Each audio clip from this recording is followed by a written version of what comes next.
Sige, game. May dumating po akong parcel mga katinderella.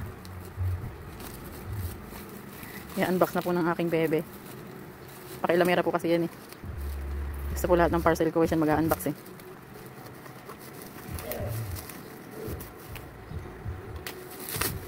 Ayan, hindi na po nakontento. Binalatan na po niya ng buhay. Ayan. Organizer po yan ng mga downy.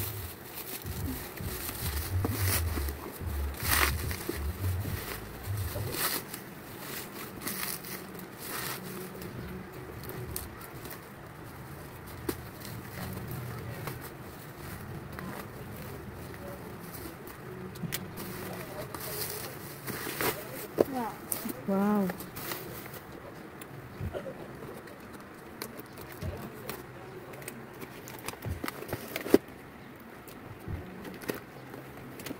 Oh, ang ganda mga katinderella. Hindi na ako maglalagay sa carton. Sa carton lang kasi nakalagay yung mga downy ko. Wow, ang ganda mga katinderella. Ang taray. Ang ganda po oh. Oh, nice. May damage po yung isa oh. Ayun. Kakalungkot, may damage yung isa. Pero okay na din po. Thank you po. Bye. Bye.